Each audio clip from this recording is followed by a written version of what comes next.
This series was funded by great viewers just like you over on Patreon. Check out the description or end of the video to hear how you can take part in making the show even more amazing.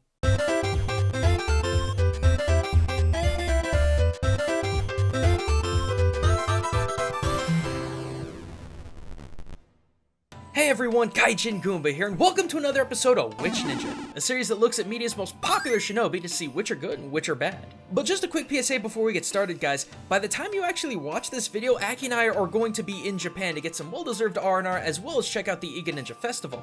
So unless we're able to upload a vlog of the event or something like that, we're probably not going to have any new uploads for about a week or two. Just be sure to swing back after that, though. We're all kind of worried that being gone so long will actually cause people to miss out on new uploads because the Big Brother algorithm doesn't like it when YouTubers take breaks. With that out of the way, let's talk about today's ninja, Shantae. Wait, Shantae? As in half Genie Hero, Pirate's Curse, Risky's Revenge Shantae? You got me all hyped up to SmackDown with Genji, and this is who we gotta talk about today? Well, it's what the patrons wanted to see, and she won by a freaking landslide too, beating out Fortnite and Warframe. Alright, but where do we even start with her? I mean, we've come to the conclusion several times over that Shantae and the world she lives in is rooted in Turkey. So how did we just jump 5,300 miles to make that connection? Well, this is a costume DLC, so it's not making that big a leap. But despite how out of place Shantae's ninja costume is in Scuttletown, everything that revolves around it is actually pretty on point when it comes to ninja. Oh, you mean like her teleportation ability? Alright, almost everything. Yeah, ninjas never teleport, but let's be fair, some ninja could fake it with the help of Metsubushi or Torinoko. Specialized hand bombs that would cause disorientation of the senses a la Metsubushi, or loud cracks of sound and puffs of smoke via Torinoko. Either of which had the ability to disorient a ninja's opponent long enough for them to disappear before the opponent could regain composure.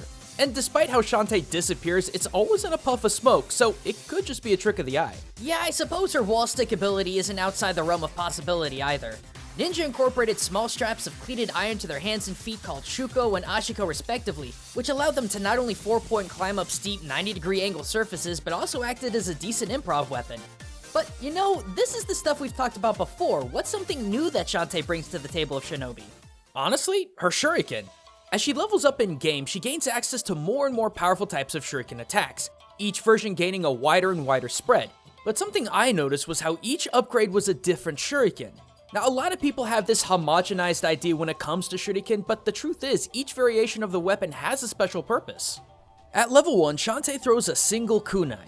Now, real kunai were actually digging spades and prying tools, not so much throwing weapons. However, ninjas did heavily utilize bow or stick shuriken that could be thrown just like darts. And in addition, due to their nail-like qualities, they also could be used to climb with. At level 2, Shantae's shuriken transforms into what's known as a she-hole shuriken, or all-over shuriken. Named so because despite its fat appearance, the entirety of the weapon is one sharp edge, making it dangerous no matter how the target struck. But carrying such a weapon usually wasn't a difficult task since the hole in the center allowed the ninja to loop in a chain or a rope to store it. Wait, why do shuriken have those holes? Well, because most shuriken were made from things like coins, which also had holes in them for easy transport. All the ninja had to do was somehow turn the convenient piece of metal into a weapon, and boy did they ever. At level 3, Shantae's shuriken turns into a juji, or cross shuriken. Now, I'm sure you could figure out how it got that name, but what you might not realize is that this kind of shuriken had a duality in its purpose. Sure, it could be thrown, but due to its 4 razor points yet blunt body, the juji shuriken could act as a knuckle weapon, subtly slashing or stabbing a target from what only appears to be a fist. Finally, at level 4, Shantae's weapon is upgraded to a manji shuriken, named so from the weapon's design based off the manji, a symbol that, in Japan at least, has a heavy association with Buddhism, which ninjutsu partially stemmed from. At least before Hitler came in and ruined everyone's fun. But this type of shuriken is more than just a religious shout-out. Its hooked ends can act as a climbing tool for the ninja, or even give them the ability to hang certain weapons or traps above ground, making it one of the most versatile of all the shuriken. Well, that's all fine and dandy for Shantae's ninja abilities, but what about the game's story? We learned that Shantae is, quote, studying how to become a great ninja from a scroll that she ordered along with her outfit. But come on, how in the world can you not only buy an authentic ninja outfit, but also a scroll that teaches you basic ninja concepts? I did. Wasn't too hard to find either. I mean, if I can buy a set of 5 washi paper scrolls that teach everything from basic jutsus to how to cook ninja processed foods, I'll give Shantae the benefit of the doubt. Besides, her scrolls aren't wrong. Despite how tropish they may sound, their roots come from old school ninja practice. In level 1, Shantae is working on mastering the art of disguise and, don't ask me how, is able to convince her greatest enemy, Risky Boots, that she's someone else. Wait, didn't she just say... Again, don't ask me how. But the fact of the matter is, disguises were a bread and butter foundation for the ninja in the form of the shinobi henso jutsu. 7 unique personas ninjas would take in order to hide in the crowd or prevent suspicion. The Komuso monk, whose basket-headed appearance was perfect for the shinobi, Shukei monks who wandered the country to help anyone who needed aid, Yamabushi monks who were a hybrid of Zen Buddhism and Shintoism, Hokashi performers who used highly dexterous tricks to wow a crowd, Shonin merchants who peddled medicines and other goods, Sarugakushi performers who were masters of illusions and tricks, and finally, Tsune no Nari, or the everyday common folk. Cool, but what about level 2 when Shantae's trying to become one with nature? Because last time I checked, trees don't audibly shout onomatopoeia. True, but get a look at her outfit. With the exception of her bright purple hair which can't blend with Jack, she sports a leafy green color to her suit. Now, considering the dense forest surrounding her in this particular mission, Shantae isn't exactly off point in wearing this color. Dressing to hide is the name of the game here. As we've said a dozen times on the show, real ninja wear blue. And we say that because in pre-industrial Japan, where the brightest light at night is the moon itself, you're gonna wanna wear dark blue colors to match the night sky. Black would just contrast you. But in a day mission in a super dense forest or jungle, I'd say Shantae's choice of medium green helps her blend in pretty well to the nature around her. But then there's level 3 where Shantae's training to discipline her mind, and I'm sorry girl, I love you, but being forgetful is pretty much the exact opposite of having a disciplined mind. Yeah, I can't really argue with you on that one. Mental training for a ninja was just as paramount as physical. Meditation practices like the Kuji-in or 9 cuts may seem like stereotypes when it comes to popular media, but in actuality, the rigorous training associated with these kinds of techniques have scientifically proven benefits. Doctors and researchers from Mie University, Mie being the prefecture where Iga resides, did a study on brainwave patterns on subjects who performed hand mudras and ninja breathing exercises, finding that their stress levels dropped substantially for brief periods of time during extended periods of strain. But you know, you gotta give Shantae credit in her training for sabotage in level 4.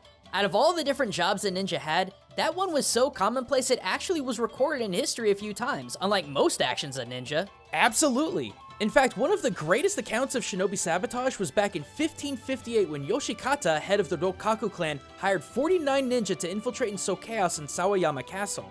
In order to get into the castle though, the ninjas stole a single lamp that had the crest of their enemy embroidered onto it, then copied that crest onto several other lanterns. And at the darkest period of night, the 49 made their way to the gate where they were immediately let in as the guards recognized the clan crest, but cared very little for the obscured faces of the men. In no time flat, the shinobi quickly lit the castle aflame, making Yoshikata's victory swift and precise. That's not exactly blowing up an airship engine, but hey, Shantae's learning. So, do you think level 5's theme of being one with the shadows is a bit too obvious? Not really. Sure, it's a given that ninjas stayed out of sight, but it's the insane levels of detail behind their techniques that made the trope something to behold. For example, the Tanuki Gakure no Jutsu or Tanuki technique seems like it's merely the concept of taking the high ground, but there's actually some psychology to this technique. Humans tend not to look more than 45 degrees above themselves, so ninjas made sure to keep that angle in mind. Another interesting technique of staying hidden is the Uzura Gakure no Jutsu, or quail technique. Based on the bird's defensive gesture, the ninja would ball themselves up as tightly as humanly possible and stay absolutely still. They would also slow their breathing and heart rate in order to stifle any excessive noise. Now, this technique not only helped the ninja utilize small amounts of cover, but also made them insanely hard targets to hit at range. Not to mention how under low light conditions it would be hard to distinguish a well-dressed, balled-up ninja from a rock. What about the last level, number 6? Shantae's final lesson was to use all that she had learned to vanquish her greatest foe, which she attributes to the volcano she's in. Oh, this poor child.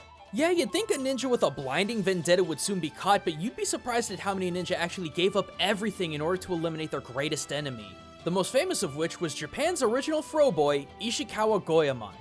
Trained by Iga clan leader Momochi Tanba, Goemon was setting up to be one of Iga's finest ninja, that is until Oda Nobunaga rolled into Iga in 1581 and utterly destroyed the clan during the Tensho Iga War. Having escaped Nobunaga's death squads, Goemon found a home within Negoroji, a temple of hardcore Buddhist gun monks. I'm not even joking. Having developed tremendous skill in a hardcore posse, Goemon and his crew set up shop in Kyoto as a legendary thief, stealing from the aristocrats that kept him down his entire life. But all the gold in the world couldn't keep Goemon from wanting revenge for what happened to him all those years ago by Nobunaga's hand. Though the demon was dead, his retainer, Toyotomi Hideyoshi, held the shogunate, and in the night, Goemon moved to take his revenge. And he would have gotten away with it too if he hadn't run into a bell in the night. Hideyoshi's guards quickly caught Goemon, and he, his posse, and his family were all executed. Huh. I guess there is some truth to these old stereotypes after all. Absolutely, dude. This is why I'm super stoked for this trip to Iga. When I first started the show, I was under the impression that all these popular media ninja were just a giant joke. But it's been fascinating seeing just how much truth there actually is behind them. But thanks for watching, everyone, and I'll be back with more videos in a couple of weeks. But while I'm gone, be sure to check out some of my other episodes and— Wait, you'll miss the ending! Right, how does old Ninja Shantae end?